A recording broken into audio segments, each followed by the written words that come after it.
দেখাচ্ছে ওদেরকে নিয়ে, ঠিক আছে।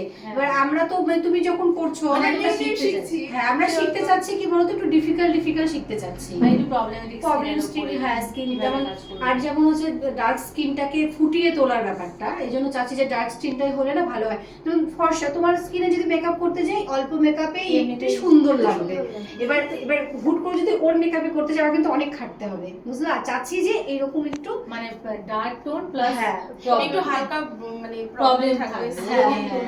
এবার তারাই চায় যে আমাকে একটু ভালো করে সাজিয়ে দাও যাতে একটু ভালো লাগে, আর যারা তো সুন্দর তারা তো এমনি সুন্দরই থাকে, হালকা করে একটু টাচ আপ করলেই ভালো লাগে। ঠিক আছে, তাহলে আমি ওই সেভাবে মডেল সিলেক্ট করব। ঠিক আছে, নেক্সট ক্লাস তো না, তারপরের ক্লাসে আমি তাহলে ওই ধরনের দেখি, একটা মনে করো ডার্ক টোনে রাখবো, একটা ফেয়ার টোনে রাখবো, তাহলে দু ধরনেরই তোমাদের দেখা হয়ে যাবে। আর একটা দেখি শার্ট ফেস এয়ার ব্রাশ মেকআপের জন্য, আর একটা ওই এয়ার ব্রাশের জন্য ওই লিজাটিটা আমরা ঠিক আছে, ওদের স্কিনটা একদম শার্প। এয়ার ব্রাশের জন্য একটু ভালো স্কিন, তোমরা যখন ক্লায়েন্টকে করতে যাবে তখন তাদেরকেও বলতে হবে খুব ভালো স্কিন না হলে এয়ার ব্রাশ করে লাভ নেই, ফুটবে না মেকআপটা শাইন করবে না, গ্লো করবে না। যারা স্কিনের যত্ন করে, যাদের স্কিনটা খুব সুন্দর, তাদের স্কিনেই একমাত্র আমি এয়ার ব্রাশটা যাবে, ভালো লাগবে। তবে তোমার চাইলে করে দিতে হবে, কেউ যদি করতে চায় যে না আমি এয়ার ব্রাশ।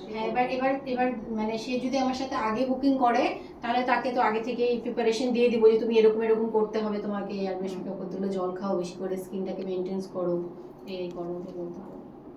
তার মধ্যে যতটা